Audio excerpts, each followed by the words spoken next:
So carrying on from yesterday, we're just looking at straight line motion, but now we're going to add in resistance. Because whenever you move, there is always resistance to that movement. Okay?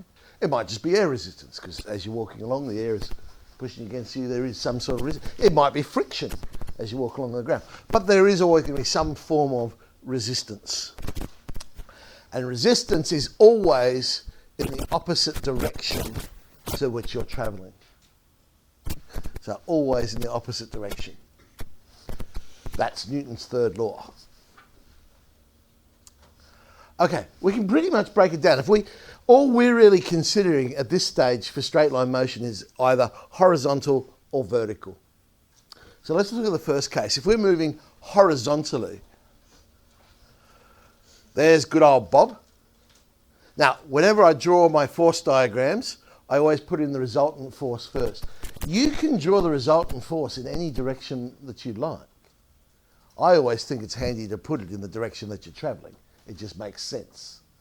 So if I'm travelling to the right, I'm going to say there's my resultant force. But remember, the resultant force is not an actual force.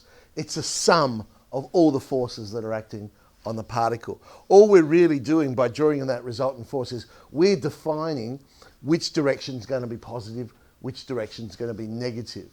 Okay. All right, well, horizontally, what other forces are in play? Gravity, or the force due to gravity, is purely vertical, so that's not there. So now we know the only other force will be some form of resistance. There'll always be resistance in the opposite direction. So I'll just label that force R for resistance. So for this sort of problem, I'd end up with an equation like, okay, well, mx double dot will be minus R, whatever function that resistance happens to be, and then we divide both sides by m, and away we go. We go and do whatever we have to do with that problem.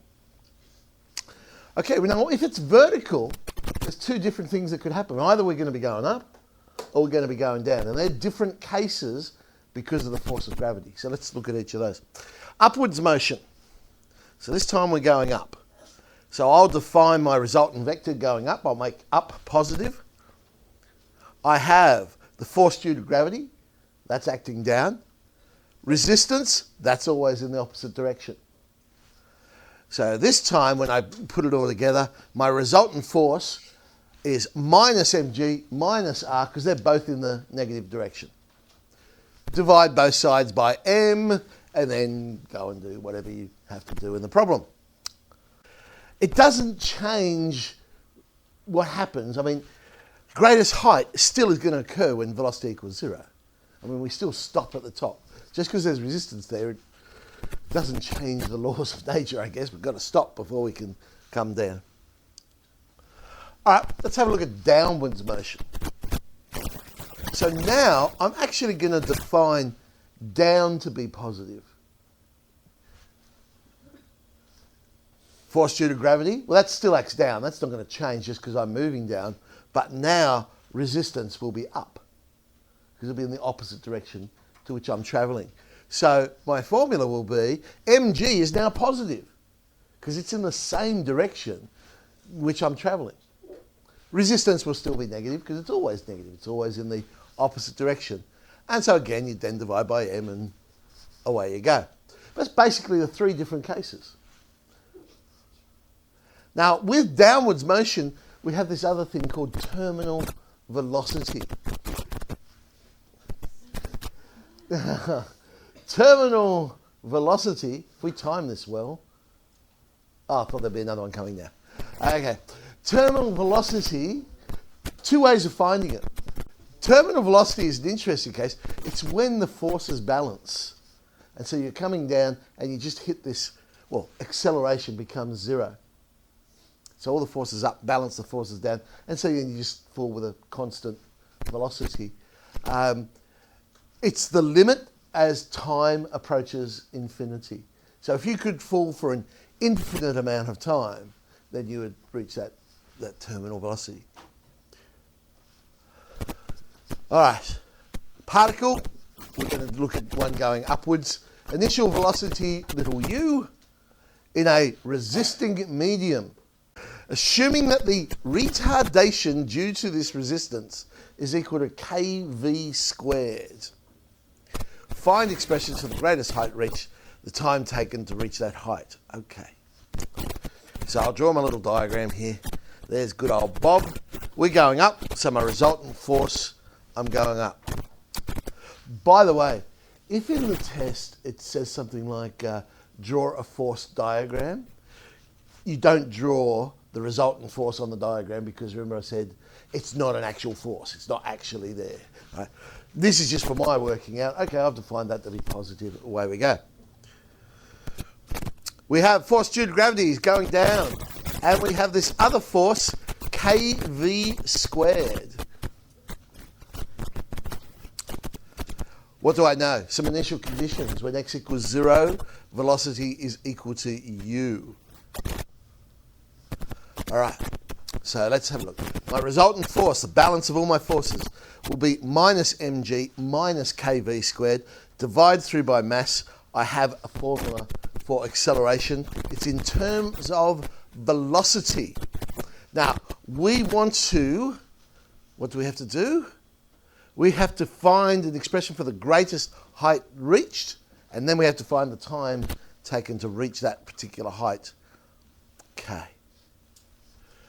V to Vx I'm going to use, because I know the greatest height will occur when velocity is equal to 0. So if I can get an equation that links displacement and velocity, then all I've got to do is sub in V equals 0, and then I can work out. So V to Vx I'll use for this one. But the other reason, it's in terms of velocity, so I need a dv in there. Let's turn it upside down so the dv's on the bottom, but then I'll separate my variables, and so there we go. Integral of dx, we were told when x equals 0, velocity was u, and we want to find the displacement when velocity is 0. So we're going up to 0. So I have v to v on mg plus kv squared. Okay, now all our integration techniques come into play. Derivative on function.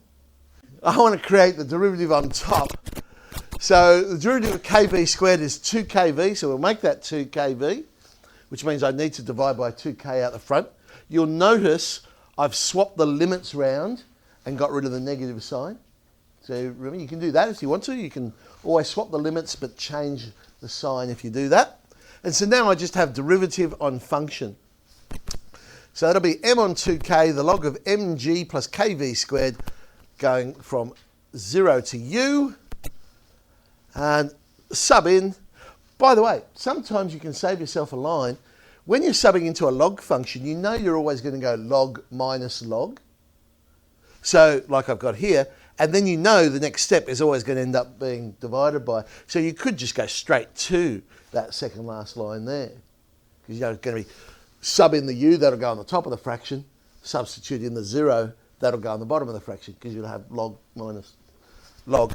And for some reason, I mean, I could have left it like that, but I rewrote it as 1 plus ku squared on mg. Oh yeah, I suppose that looks all right. But anyway, we have a formula. Oh no, we have an answer, ku squared. Okay, so there's our greatest height. Time taken to reach that height. So let's go back to our acceleration formula. Now, I want to find the time of the greatest height. So this time, I'm going to think of acceleration as dv dt, because that'll link velocity and time together. So if I make it dv to t, again I can turn upside down because I'd like the dv on the bottom, separate our variables, and there we go. We know that when t equals 0, velocity was u. We want to know what the time is when that velocity becomes 0, because that's when it'll reach the greatest height. This is the one that's going to be the inverse tan function, because now I don't have a v on the top of the fraction, you'll notice. But I would like the coefficient of v squared to be 1, so I've divided by the k there, pulled that out. So a squared in our standard integral is actually mg on k. So we're going to have m on k the square root of k on mg, so it's 1 on a, inverse tan, and then it'll be v on a again being the square root of k on mg. Substitute in u, substitute in 0, or inverse tan of 0 is 0 anyway, and look at this wonderful expression for the time it takes. Square root of m on kg, the inverse tan of the square root of k on mg u. That's how long it takes. Let's have a look at one where we're dropping a particle. This time we've been told what the mass is. It's 5 kilograms. It's going to be dropped at a height at which the gravitational acceleration is g. We're going to assume the air resistance is proportional to speed, and that constant of proportion being 1/8. I guess that's a fancy way of saying that the air resistance is 1/8 v. All right, we're going to find the velocity after time t. Draw myself a little diagram. This time we're going down. My resultant force will be, well, I could put m, but I've substituted straight in for the mass that they told me. So 5x double dot. Gravity, or the force due to gravity, mg, 5g for this problem. And our resistance is 1/8 v. 1/8 v. Okay, so there's my equation. I've got g minus 1 on 40v.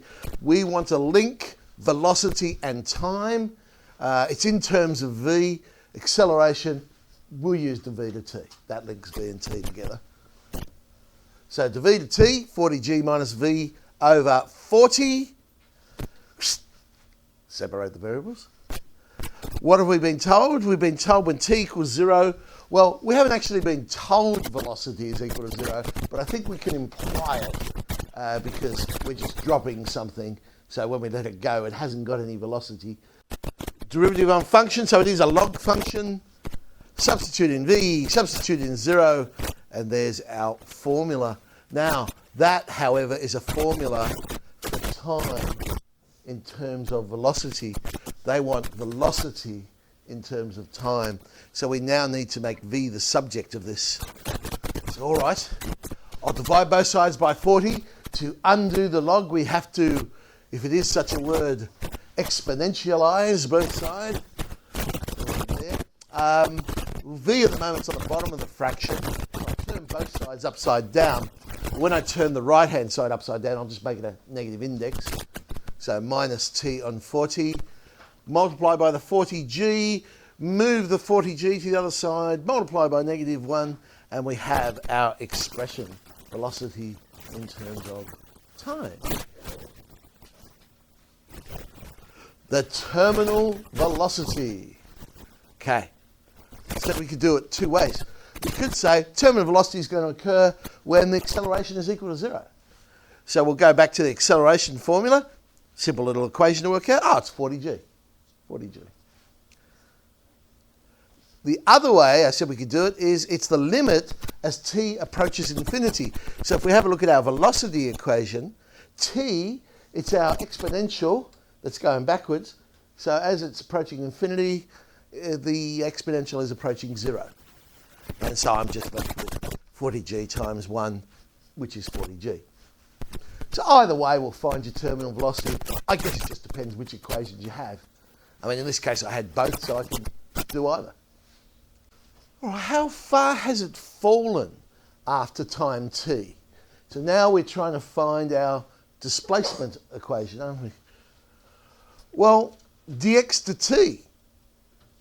We've got our formula for velocity.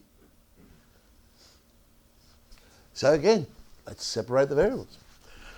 Now, we know that when time is 0, displacement is 0, and we want to link x and t together. So we're integrating 1 minus e to the minus t on 40. So integrate that, substitute in t, substitute in 0, and look at that glorious equation for displacement. None of this, oh, it's just 5x plus 2. Oh, no, not anymore. Now we've got these wonderful equations that we can create. 40 gt plus 1600 ge to the minus t on 40 minus 1600 G. Gee, that's good. G. All right. Okay.